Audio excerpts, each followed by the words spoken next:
It is exciting.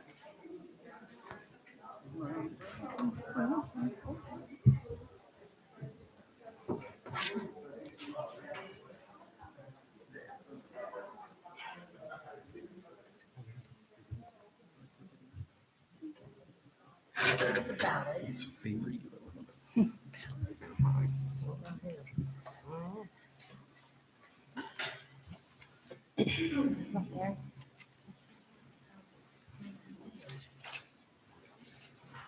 Good morning. You have one.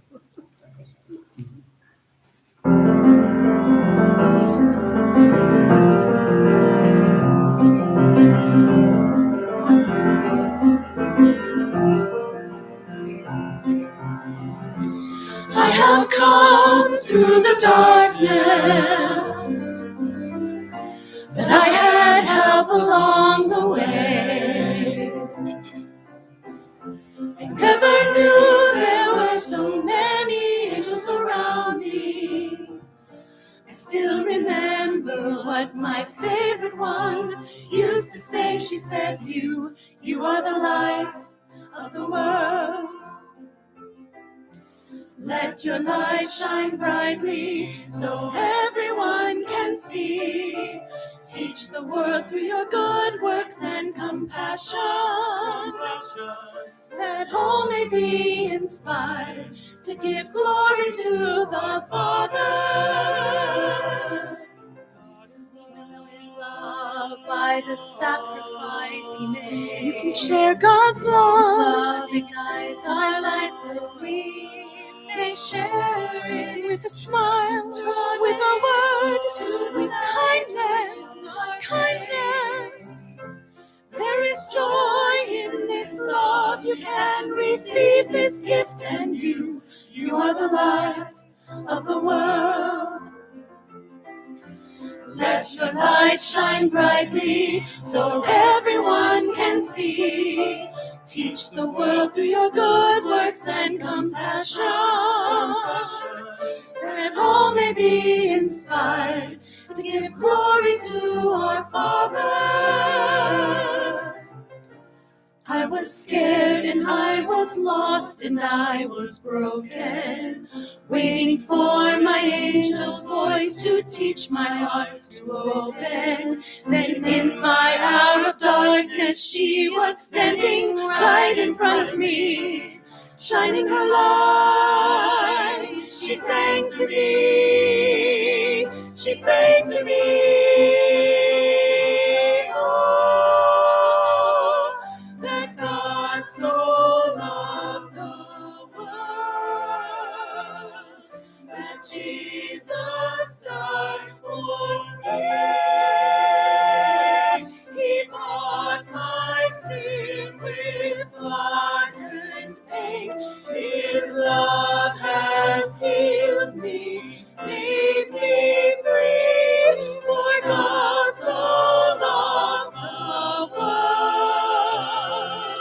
that Jesus died for me. He bought my sin with blood and pain. His love has healed me, made me free. Angel, you show me. Thank you, angel. You teach me, you guide me, you show me. It's about love, love, love. It's about love, love. It's about love, love. It's about love. It's about love, love, love.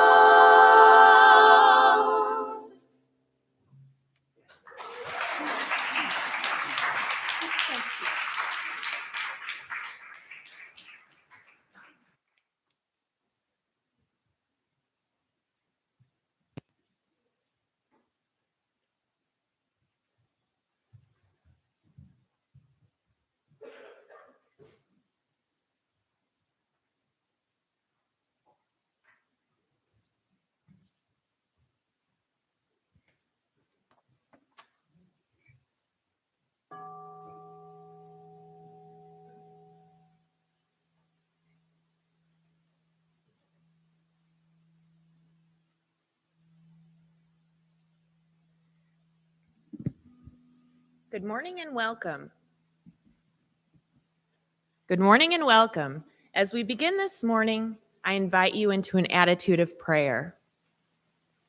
I invite you to close your outer eyes and open your mind and heart to the presence of divine love and prosperity.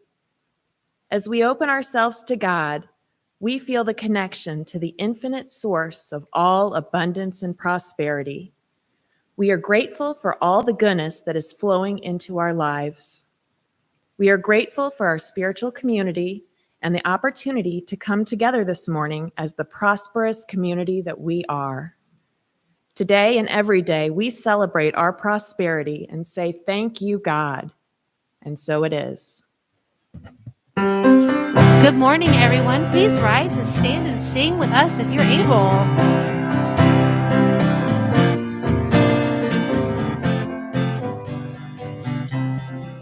When I start my day with love, when I start my day with love, that's what I get more of is love. When I start my day with love, when I start my day with love, that's what I get more of is love. Love, love, love. Love, love,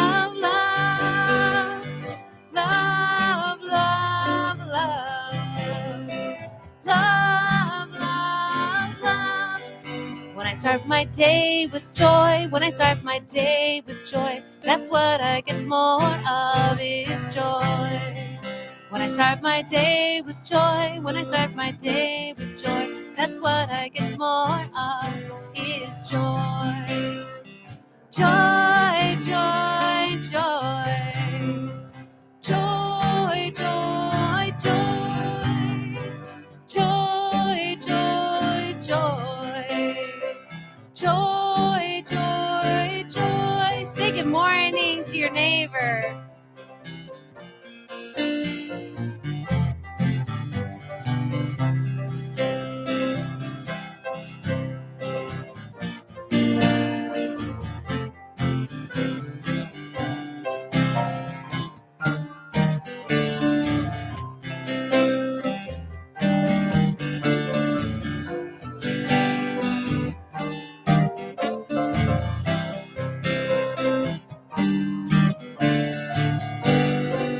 When I start my day with peace, when I start my day with peace, that's what I get more of is peace. When I start my day with peace, when I start my day with peace, that's what I get more of is peace. Peace, peace, peace. Peace, peace, peace. Peace, peace, peace. Peace, peace, peace. When I start my day with love, when I start my day with love, that's what I get more of is love. When I start my day with peace, when I start my day with peace, that's what I get more of is peace. Thank you. May be seated. Good morning. We're so glad, and I'm so glad you've chosen to be with us this morning. My name is Beth, and I'm serving as your facilitator today. If you're new to our spiritual community, we'd like to direct your attention to our website at www.unityofcolumbia.org. You can sign up for our newsletter and find ways to get connected. Excuse me. All this lovely damp weather. So, at Unity, we offer practical spiritual teachings that empower abundant and meaningful living. We believe and practice the following 5 principles. God is absolute good, everywhere present. Our essence is of God, and therefore we are inherently good. We create our experience by the activity of our thinking. Prayer and meditation are the highest form of creative thinking. As we practice these principles, we live the truth we know. Please join me in affirming our vision, mission, and core values. Our vision is we celebrate a spiritually awakened world, and our mission is we inspire the awakening and practice divine love in every heart. In addition, we celebrate our core values, knowing that we have come here to be spirit-centered and to express the values of love, peace, and connection.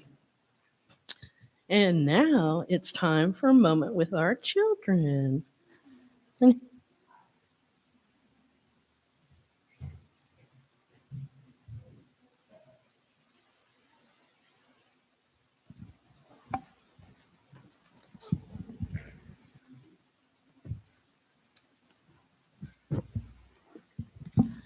Hello, everyone. I have a story for you today about making mistakes. So once upon a time, there was a little boy named Robert. And Robert was a very smart boy, and he thought that maybe his mother wasn't as smart as she thought she was. So when his mother told him not to carry the milk jug, the very full milk jug, all the way to the table by himself, he decided to give it a try, see if he could do it. So he got that milk jug out of the refrigerator and he started to carry it. And guess what happened? It slipped, it fell onto the floor, and it was a spectacularly huge puddle of milk. And his mom came running in, and she did what all moms would probably do. She said, "Wow, Robert, that's a huge puddle of milk." "Well, the damage is done. There's nothing we can do about it now. Would you like to play in that milk a little bit?" Well, Robert was really little. He thought it'd be fun to play in the milk on the floor. So he got down on the floor and he played in the milk a little bit. He splashed it around and he had some fun. Yeah, that's what all mothers would do, right? Yeah. No, but his mother did. His mother was pretty special. So then she said, "Well, Robert, when we make a mess, we have to clean it up and try to make it as good as it was before, or maybe a little better. So would you like to use a sponge or a mop or a towel to clean up this mess?" Well, Robert picked the sponge and they cleaned up the mess together. And when they were just about finished, she said, "You know what this was? This was a failed experiment of trying to carry a large milk jug with 2 tiny hands. So would you like to go out in the backyard and we'll fill that milk jug up with water, and you can try to see if you can find a way to carry it without dropping it." So they went out, they filled it up with water, and he practiced, and he dropped it a few more times, but he eventually figured out that if he put his hands at the very top, right around the lip, that he could carry it without spilling it. Well, this is a true story. Robert grew up to be a renowned scientist, a very famous scientist who made all kinds of failed experiments. But after he learned from those failed experiments, he eventually did some great medical research and made lots of breakthroughs in medicine and helped lots of people. And he told some reporters who asked him of this story. And he said, "That's when I knew that it was okay to make mistakes, that I didn't have to fear my mistakes, that I could learn from them, and all they are failed experiments." Yeah. So the first time I heard this story, I thought, I wish I could be like that mom. That mom was really cool, wasn't she? Yeah. So how did she react to Robert's mistake? She was kind, wasn't she? Yeah, kind. She didn't yell. She let him play in his mistake. He just kind of experimented with that mistake a little bit, had some playtime. She also was firm, right? She made him clean up after himself. He made a mistake. He had to face the consequences. And then she helped him learn. Yeah. So I was thinking, what a cool mom. I'd love to do that for my kids, but I'd also love to do that for myself. You know, to give myself that forgiveness, to give myself that grace to make a mistake and learn from it. You know, and sometimes it's hard to learn from mistakes, but God is always with us, and God is always helping us to learn from our mistakes, and God is always helping us to react with kindness. If we're not sure we can, what do?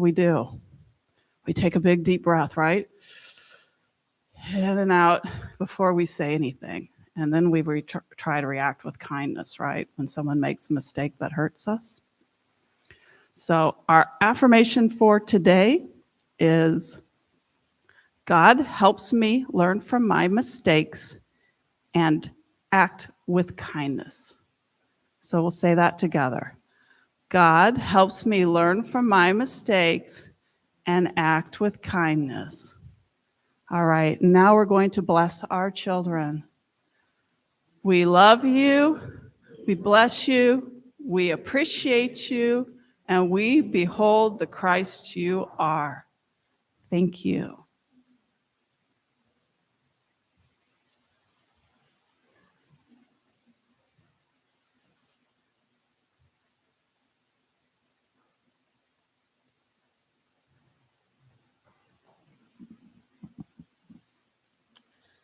Today's word is world peace. Peace in the world begins with me.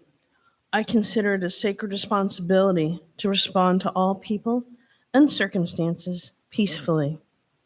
I forgive myself for those moments I am less than peaceful and quickly return to the peace of God in my heart.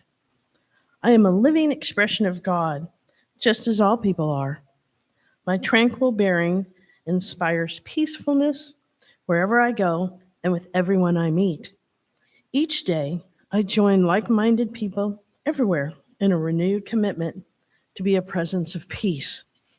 I give thanks that as each of us communicates God's love in our unique ways, peace and harmony are established in individuals, families, communities, and among nations throughout the world. Our scripture reading is from 2 Corinthians.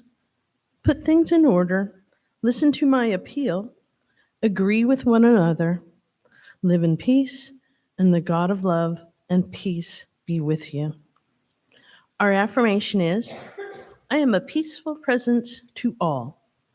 Now let us join together in speaking the affirmation aloud. I am a peaceful presence to all. And now repeat it to yourself silently.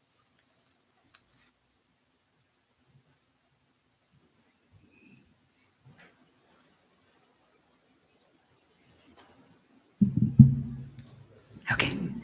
I want to introduce some wonderful humans to you that are coming to the platform right now. When I was a little girl, my father was a band director. Actually, he was a band director my whole life at Northwest Missouri State University. And every year there was a summer music camp called Northwest Missouri State Music Camp. Yeah, it was a pretty boring name. Sorry, but it was a music camp. And it was of excellence, Camp of Excellence, yes. And Jan and her husband Dave Jan were back here at the piano, and her husband Dave were longtime music educators and musicians from Pleasant Hill, and they were also Northwest grads, and so they were always camp counselors. So the woman you see at the piano is one of the mentors I have grown up with my entire life. And her husband is no longer with us, but his memory absolutely is through the music that he and his daughter Tana are writing together. And so these are his daughters and Jan's daughters, Tana and Jan Ward. And then we have our friends from Kansas City who came in to sing some low tones here, Andrew and Brian. But I just wanted to mention how special this family is to me, that they don't know this story. But when I was moving right out of college and super broke and didn't know that you had to rent a moving vehicle like more than a day before, in Columbia, especially on August 1st in Columbia. And Dave was here doing a camp, and he had his old beastly truck with him. And he was like, well, Audrey, you can just borrow my truck. And there I was, but I had that truck and I was so grateful. And it was just the way that they've always been like family to me. So it's wonderful to make music and have them here. So please welcome them. Yeah.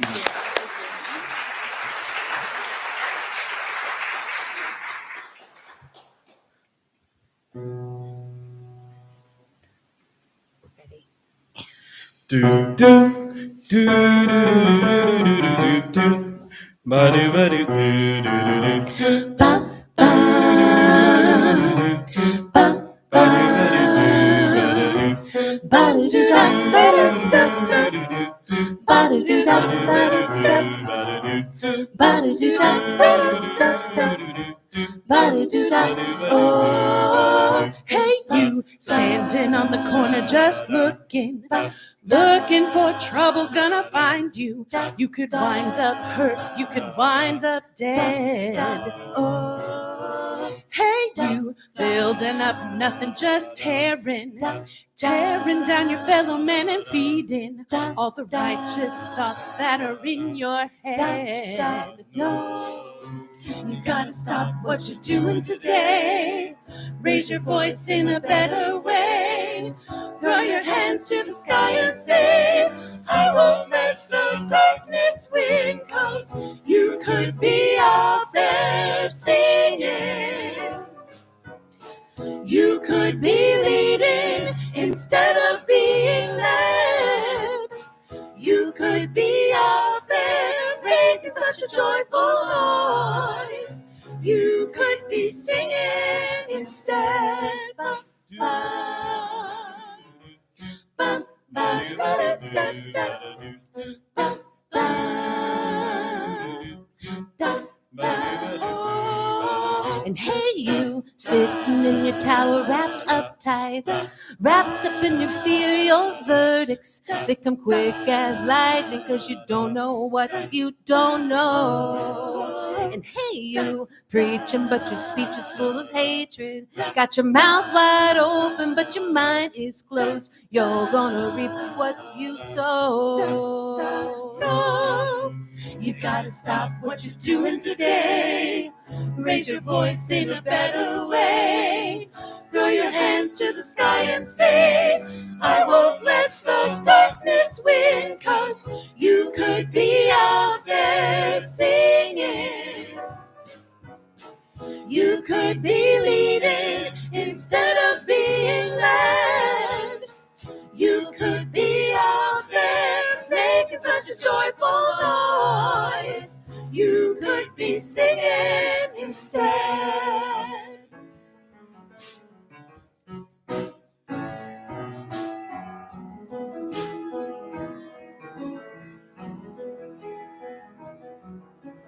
One voice, it takes just one. Sing of the hope in the world. Sing of humanity. It takes just one. Sing of the power of love. We are one family. Sing of the hope in the world. Sing of humanity. Sing of power of love. We are one family.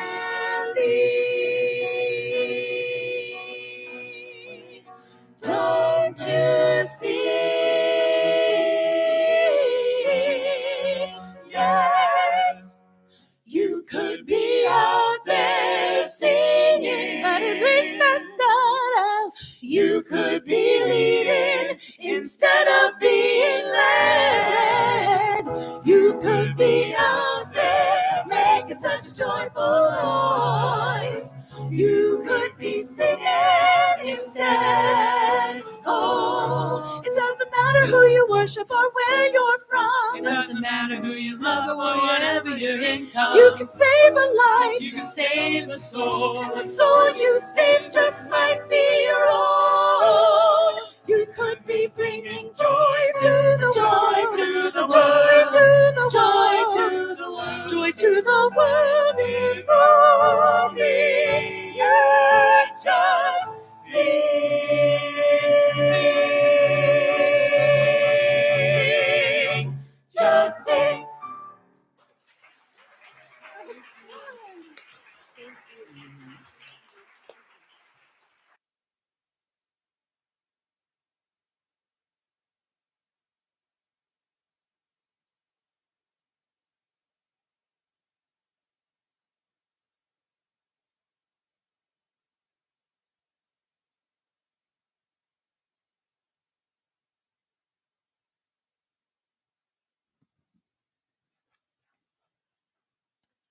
All right. I am prosperous and you are too. This was how my prosperity teacher started and ended every class, every email communication, and every conversation that I had with her. She was a living, walking, breathing example of prosperity. That phrase, it's catchy, it's short, it's to the point, and I found myself repeating it at the most odd times in my mind. And when I did that, it wasn't long before I noticed that things started to change. But I'll get to that in just a minute. My name is Kristen Cherry, in case you don't know me. I've been a part of Unity for about 13 years, and in the last 2 years, I have been studying to become a licensed Unity teacher. I've completed or in the process of completing 22 classes, and I just have 2 more classes left. So one of my favorite, thank you.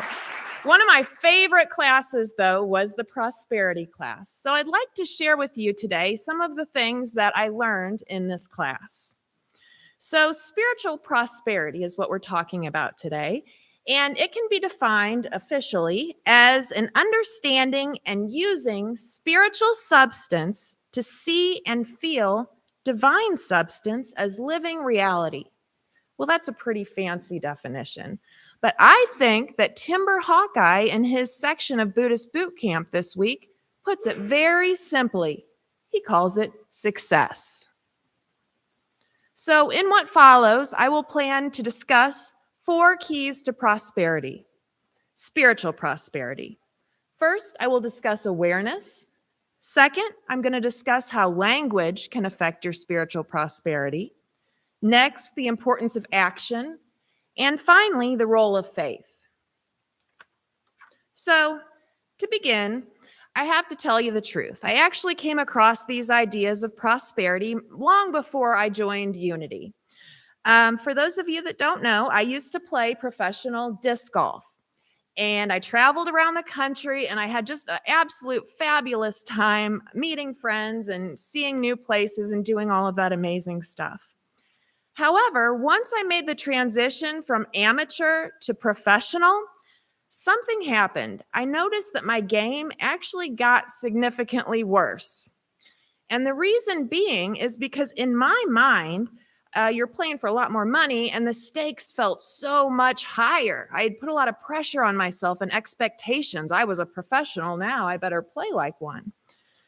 So, of course, I knew the problem wasn't physical because I'd done it before, and I knew that I could do it again. So what did I do? I'm an academic. Of course, I consulted some books. I went to some sports psychology books. And one of the best books I read was called Golf is Not a Game of Perfect. And in that book, they address self-talk, the way that you talk to yourself. And they stated that you should talk to yourself the same way you would talk to a small child. And that's when I realized it. I was being a big bully to myself in my mind. So interestingly, that's the same metaphor that we use in Christianity, that mother-father metaphor. So I thought that that was an interesting overlap. Anyway, once I corrected my error thinking, I started playing much better again. And the important part to me was I actually started enjoying playing disc golf again. So I think we can say that this leads us to the first component of spiritual prosperity, which is awareness. Now, I'm going to talk about awareness on 2 different levels. First, you need to be aware of the spiritual laws that are acting, whether you're aware of them or not. You might as well be aware of them so you can have them on your side and have them work for you. And then secondly, I'm going to talk about awareness as far as self-awareness. But first, I've selected 3 laws that I just kind of really very briefly would like to highlight.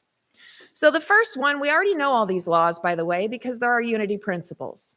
So the first law, the law of oneness, states that our original source of prosperity is God. We know this because our first 2 unity principles state this. Our first principle, which states that God is there, God is all there is and present everywhere. This is the force of love and wisdom that underlies all existence. And the second principle states that human beings are divine at their core and are therefore inherently good.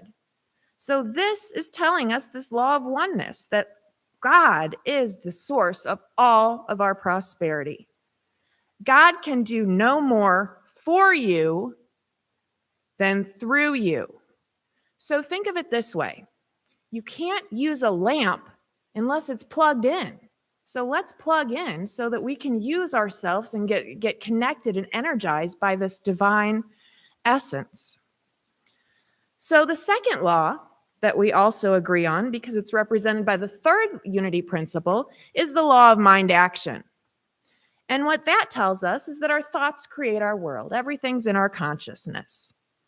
So you can always change your thoughts. If you don't like the way that you're feeling or what you're seeing, you can change the way that you're thinking about that. You have the power. It's a very powerful concept. So we can boil it down and say, really, prosperity is just a state of consciousness.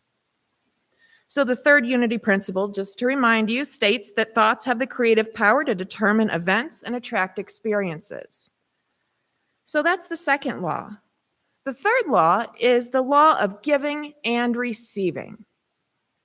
So we know that prosperity is really just all about energetic flow. And I want you to think about money for a second here. Money is really just a piece of paper, right? But our culture puts so much emphasis and power and meaning on that piece of paper that people sort of shape their lives around this piece of paper. So we need to understand that reification can occur. And what that is that's where you treat something non-material as material. We see this all the time when people get very upset that somebody has burned the flag. Well, that's an example of reification. It's just a piece of cloth. They're not doing anything but something material. Or when someone won't stand for the national anthem, it's just a song, but it's the meaning that we associate behind that song that upsets people. So you must give to receive is what that law states. The more you give, the more you receive. So a good way to start that is some random acts of kindness. And it doesn't have to be financial. When I say prosperity, people always go to that in their mind, and that is not what this is about at all. It can be a compliment. Give someone a compliment. Give somebody a smile. It can be as simple as that. The intention of the gift is the most important thing to create happiness for the giver and the receiver. So I'm going to ask you to do one thing. I'm going to ask you to remove the word charity from your consciousness and from your language. Because when you give to charity, you are giving from a poverty consciousness. You are seeing that other person or organization or individual as lacking, as not whole. They are already whole. We know that. So think of it as blessing them, not giving them charity. You don't want to put your poverty consciousness on them. So think about those words that you use. And that brings us to the piece on self-awareness. Timber tells us in Buddhist Boot Camp, the section on true luxury, that we should observe without judgment and experience life without resistance. Our brains just want to categorize things. That's how they work. Good, bad, right, wrong, good, evil. We have all these dichotomies in our world. Try to live in a place where you don't have to categorize things and just let things be as they are. Because, as James Redfield tells us, the power of our thoughts, where attention goes, energy flows. And this is really all about energy. So if you don't like the energy philosophy or the analogy, you can think about water. Prosperity is kind of like a river. And in this law of giving and receiving, it's a constant flow coming in and out of you. You don't want to dam up that river. You don't want to stop that flow. So if you are not grateful when you're receiving something or you're not giving something, those are two ways that you could possibly block your energy. So don't dam up the flow of your prosperity river. Second, I want you to understand how language can constrain your thoughts, beliefs, and worldview. It's so important to understand the influence of culture on our language. It impacts our language choices, the language we use, even the way we think about things. So, for example, language is basically evolved to suit the needs of the people that use them. So there's a group of people called the Sami people, and they live in the northern tips of Scandinavia and Russia. So you can imagine it's very, very cold there. It's snowing all of the time. They have 180 words that they use to describe some kind of snow. So that's a lot of words, but it's necessary in that culture because they have a need for that. What I thought was most interesting about that culture was that they have 1,000 words for reindeer. Things that refer to the reindeer's fitness, personality, the shape of its antlers, things of that sort. So language frames our consciousness. So let me bring this back to the prosperity thing. So a great book that I would recommend is Butterworth's Spiritual Economics. He has a lot of great stuff to say in there. And one example that he gives that I found really relevant was he talked about a tribe in Africa that several cultural anthropologists were studying. And what they found were there were multiple tribes in this particular area, and all of these tribes were really, really prosperous, except for this one tribe. and they couldn't figure out what it was. They all had the same resources. They had the same food. They had the same access to water. They had the same weather conditions. What could it possibly be? Well, the conclusion that they came up with was the only difference they found was that they spoke a different language. And upon further examination, that language of that impoverished tribe, they did not have a word for thank you. They had no way to express gratitude in their culture, and it showed. So I thought that was pretty interesting in thinking about how our cultural language can frame the way we use it. So now let's think about self-talk. How do you talk to yourself? Well, Jesus tells us in the Bible, probably the most famous story of the bread and the loaves and the feeding of the multitudes, bless what you have and show gratitude. The words from the Bible state, Jesus looked up to heaven and gave thanks. So in that moment of gratefulness, he became great and eventually attracted great things to himself. Yeah, everybody was fed. There was enough food for everybody, and there was leftovers. It doesn't matter how it happened. It happened. Butterworth tells us that the grateful heart will always attract to itself in one way or another through human hands or wonder-working ways the great things needed to solve a particular situation. So if you become prosperous in your soul, you are going to be prosperous in your whole. Now in unity, there's a lot of different synonyms that are used for God. Lots. You need to figure out which one works for you, because a lot of times, many of us have come from traditional Christianity where we sort of have these negative connotations associated with the word God. We see God as separate, God is somewhere far away, God is vengeful, whatever it may be. So pick a different word if that doesn't resonate with you.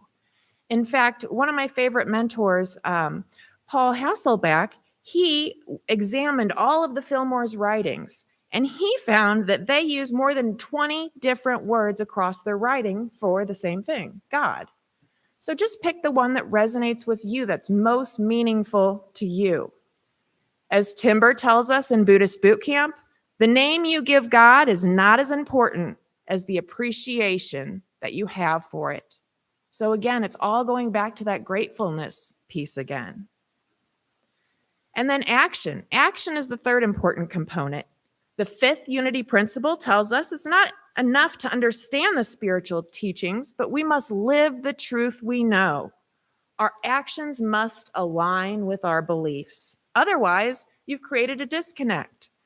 So the energies stop. Think about an electrical circuit. If just one wire is off, the whole circuit isn't going to work. So you need to make sure that everything is all connected and ready to go. Because true prosperity encompasses all facets of your life. You need to make a point of rejoicing others in their prosperity. What I wish for me, I wish for you, because we are all one. Express your gratitude outwardly. Butterworth tells us that you do not need something to be grateful for. You only need the desire to be grateful. It's not a reactionary emotion. It's a causative energy. The gratitude doesn't come after something wonderful has happened to you. It comes first. So express the gratitude and then wait and see what happens. As the fourth unity principle states, prayer and meditation keep us aligned with the one great power in the universe. And that's how the Bible, as well as the Fillmores, tell us that we need to build our prosperity consciousness. Every spiritual tradition has some form of prayer. So you need to assess the way that you are using prayer.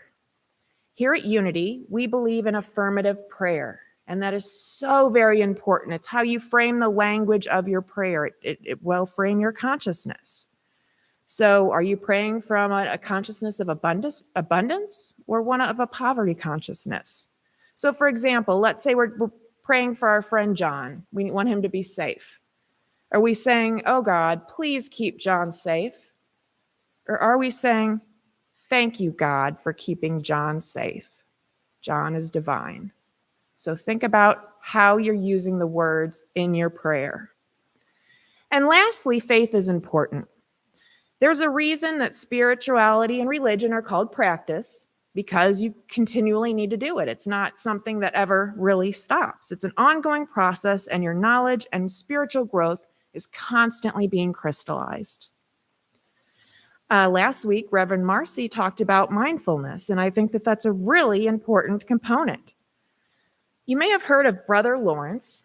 He was a monk and lived in a monastery, and he actually coined the term practicing the presence of God, because he was tasked with washing the dishes. And he didn't want to do that. He thought, that I'm here to study and learn about God. Why am I having to wash these dishes? Well, guess what? He turned that into holy work.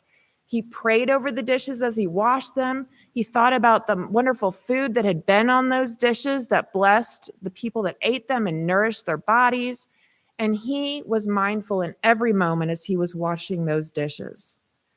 Butterworth defines practicing the presence as continually reminding yourself of the activity of God ever working in you. So the last thing I wanted to mention here about faith also comes from one of my mentors, Reverend Paul Hasselback. I teach public speaking, as many of you may or may not know. And I tell the students, or I used to tell the students, fake it till you make it. Right? I don't care how nervous you are, stand up tall and put a smile on your face and you can do it. Well, he had a little change to that saying. He says you're not faking anything. The way that he suggests we think about it is faith it until you make it. You're not faking anything. You know you're one, you know you're divine, you know you can do it. You're not faking it. There's nothing to fake. Just believe. So to wrap it up, I discussed 4 keys to prosperity. First, I discussed those spiritual laws, and then I discussed how language can affect your prosperity. Third, I talked about action, and last, I talked about faith. And I wanted to end it by bringing it back to the Bible. So metaphysically, spiritual prosperity is defined as a state of consciousness, as we mentioned. It was attained by Jesus, and it's attainable to each one of us. The Bible tells us this consciousness is developed through prayer and meditation.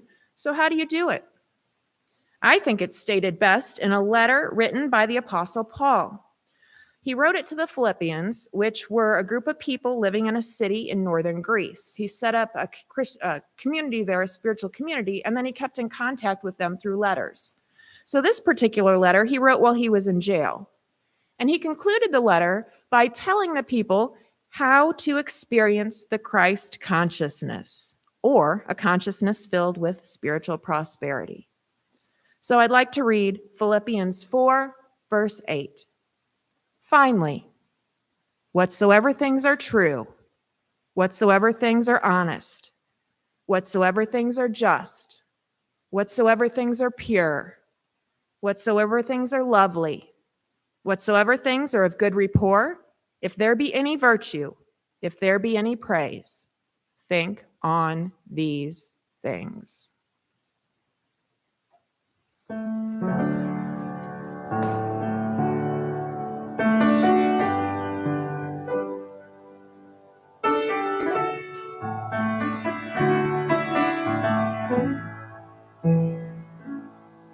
I am free, I am unlimited. There are no chains that bind me. I am free, I am unlimited. Right now, right now. I am free, I am unlimited. There are no chains that bind me. I am free, I am unlimited. Right now.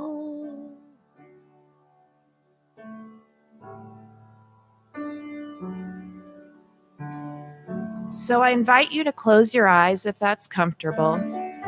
Relax your body with each breath. Feel your body becoming more relaxed. Breathe in, God is.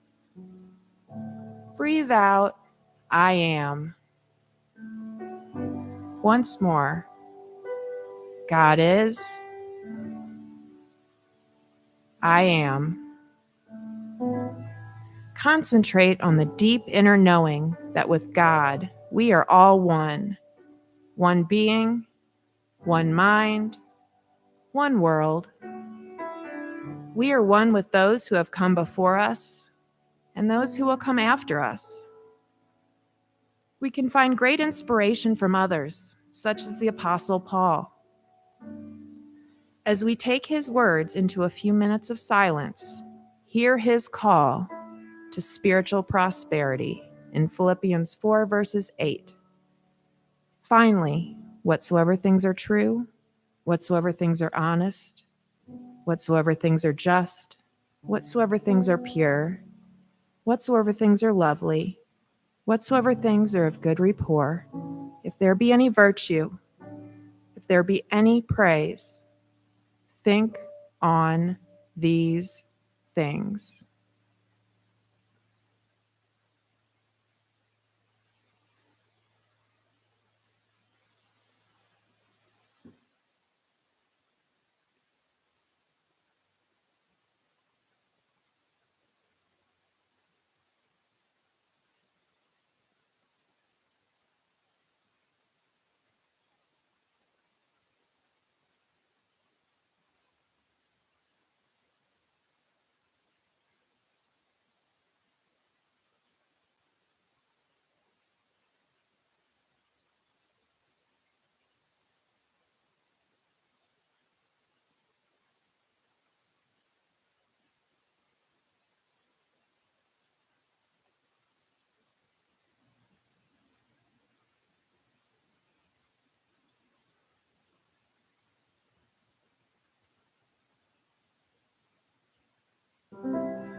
As we move from the silence, we know that we are each a unique expression of the divine.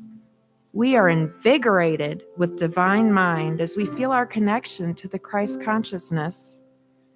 We are surrounded by love, light, and goodness, all available to us in this earthly realm. With this, we are grateful for our growing spiritual awareness. We are grateful for our prosperity, and we recognize that we are living in spiritual abundance. Thank you, Spirit. And so it is. I am free. I am unlimited. There are no chains that bind me. I am free. I am unlimited right now, right now. I am free. I am unlimited.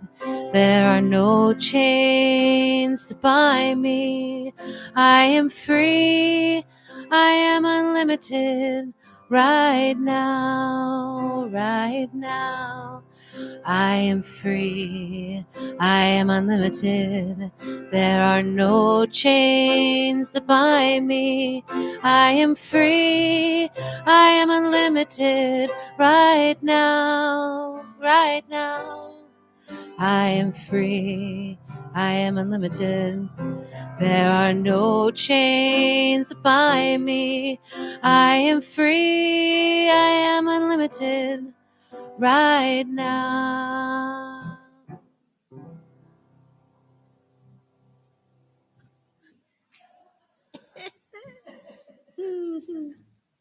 So, I like that. Faith it till you make it. Right on. I like that. Because, this is like my biggest fear. As always, we return from our meditation filled with gratitude and peace. And in that consciousness, we turn now to the spiritual practice of generosity. With this practice, we choose to dedicate a consistent portion of our time, talent, and treasure to our spiritual work and to the work of our spiritual community. Now is the time to share our treasure. For those of you watching online, you can choose the donate button on our website to make your gift. When we give, we see ourselves as a channel of divine source. We give as a way of expressing our calling to be the presence of God in this world. We remind ourselves that any gift given from the heart has the power to transform lives. This week, Our gifts support the mission of Unity of Columbia and Unity South Central Region. And now, please hold your gift in your heart as we speak our offering blessing together. Divine love, one with me, blesses and multiplies all that I am, all that I give, all that I receive. I am joy-filled and grateful. Hoorah!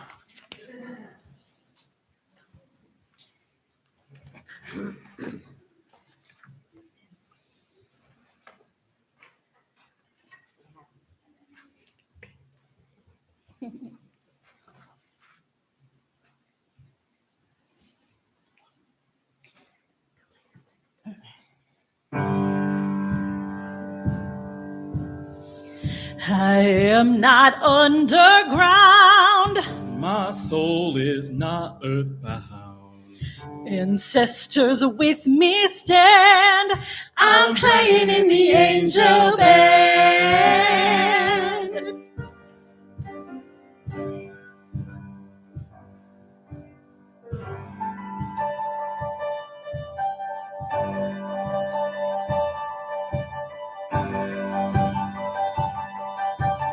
Dry your eyes, my dear. I'm not gone, I'm right here. No secrets left to conceal. No wounds left to heal. My burdens are gone, all pain has ceased. I share in a never-ending feast. I am more alive than ever. Yeah, we sing and rejoice. Our songs rising with an angel's voice. No more need or want or bleeding or wishing. And we dance and we fly. It's right there inside you, don't have to try. No time spent on mournful reminiscing. And the living don't know just what they're missing. La la la la la la la la la la. La la la la la la la la la la la la. La la la la la la la la la. La la la la la la la la la la la. Yeah, we sing and rejoice. Our songs rising with an angel voice. No more need or want or bleeding or wishing. And we dance and we fly. It's right there inside you, don't have to try. No time spent on mournful reminiscing. And the living don't know just what they're missing. I am not underground. My soul is not earthbound. The living don't know. I'm playing in the angel band. The living don't know what they're missing. The living don't know what they're missing. I'm playing in the angel band.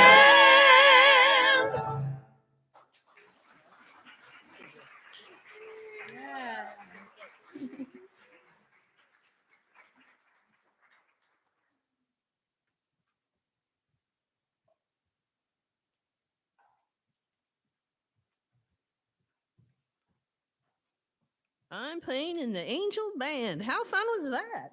I like that. We have two symbols of blessing today. First is the love offering, helped by Rick, given this morning. We bless these gifts and are grateful for this opportunity to make a difference in the lives of our spiritual family and our world. Second is the prayer box held by Anne. In prayer, we expand our awareness that we are expressions of God and we receive an abundance of all that we need to fulfill our soul's purpose. We've reached the time in our service to hold one another in prayer and light collectively. If you want to speak the name of your loved one or someone that's on your mind out loud, and we will all hold space collectively. If you're online, you can always call Silent Unity at 1-800-NOW-PRAY, and you can always submit a prayer request online on our website at unityofcolumbia.org.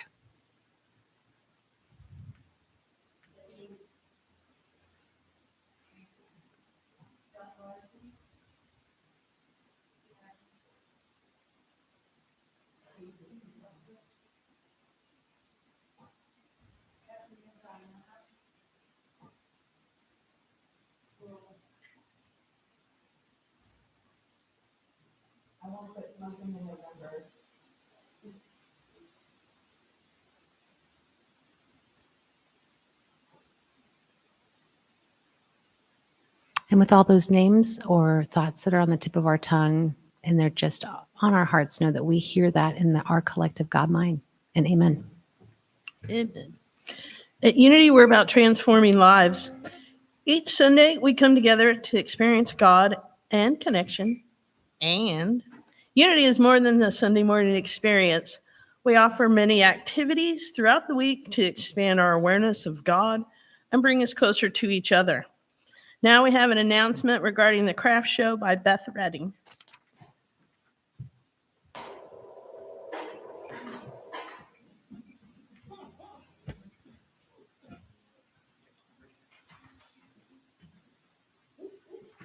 Well, I come bearing a little bad news and lots of good news. The little bad news is that much of Christmas is in containers on the, out there in the ocean, right? We're not going to have this. We're not going to have that. Better shop for Christmas now because it isn't going to come, et cetera, et cetera. Biden is the Grinch. That's what they're saying. It's not his fault. The good news is that you don't have to wait for those container ships because we're going to have some wonderful handcrafted items here. And when I say handcrafted, I mean beautiful wood-turned bowls, baskets, paintings, jewelry, little fairy mini gardens, all sorts of things that will be unique and better than anything you can buy on Amazon. So that will be for the month of November.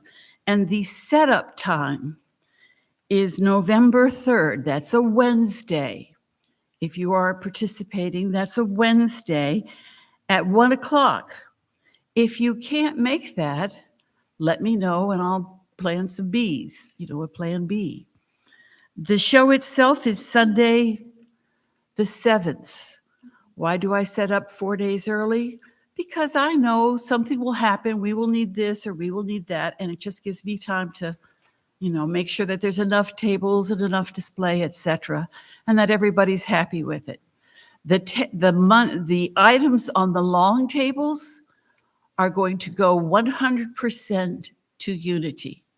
Then I have some artists who are contributing to the long tables, but I'll also have a round table where they may have more of their goods, which 20% will go to Unity. So I invite you all to shop that. I think it's way more unique, again, than anything at Amazon. I have had people who have signed up to be helpers for the Solar Gallery. I'm the art director of that. And this is a time when I could use it. Someone to help set up, someone to help take money. So outside, there is a sign up. So whether or not you are signing up to bring something, you can also sign up to help and just write help, because I will need help. The other good news is Christmas sale. I don't know how many of you waited till the day after or 3 days after Christmas and then went out and did your bargain hunting of ornaments and wreaths, etc., because everything is marked down then. We have because the powers that be are going to refresh the church, reorganize the church, bring this church a little bit back to life. They're, downsizing some things, including Christmas decorations.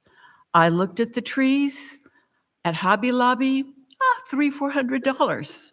I kid you not. Go check out the trees at Hobby Lobby.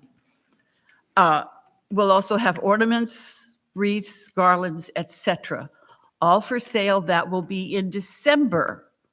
So we will have the craft show in November, the Christmas sale in December. Again, if anyone wants to help sign up, I would greatly appreciate it. Thank you.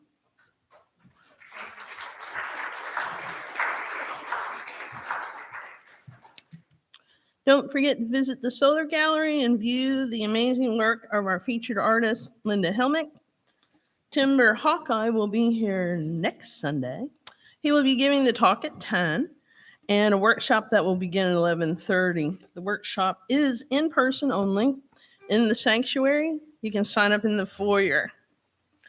It's that time of year again where we nominate our partners in service for the upcoming year. For more information, please see the newsletter. Nominating forms are in the foyer. The Women's Ministry will host a nature walk and lunch on Saturday, October 23rd at 10:30 a.m. See the newsletter or the foyer for sign-up information. Deadline to sign up is Thursday, October 21st at 4 p.m. Knit, Crochet, Give meets twice a month in the Founders Wing classroom from 1 to 3. This month's dates are October 8th and 22nd. For more information, see this week's newsletter. I'm going to introduce you. I got several more, so hang on. Quarterly community meeting will take place today in the sanctuary, immediately following the Sunday service. Annual meeting will take place on Sunday, November 14th at 11:30 a.m. Nominating ministry team candidates. We will be voting, on Board of Trustees candidates, nominating ministry team candidates, and partners in service. Mary Kinney of the board nominating team would like to share the 2022 Unity of Columbia board nominees.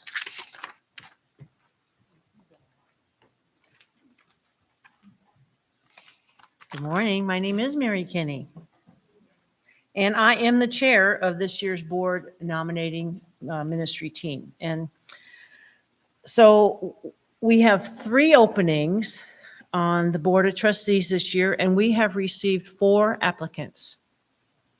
So I am pleased to announce the candidates for our Unity Board of Trustees, and the nominees are Chris McGavick, Kristen Cherry, Lori Toombs, and Ray Hopkins. So the membership will vote during the annual business meeting on Sunday, November 14th. And if you cannot attend that meeting, there will be absentee voting instructions included in the packets that are mailed to all members. They'll be mailed very soon. So please make sure your address is up to date with the office so that that can happen. Thank you.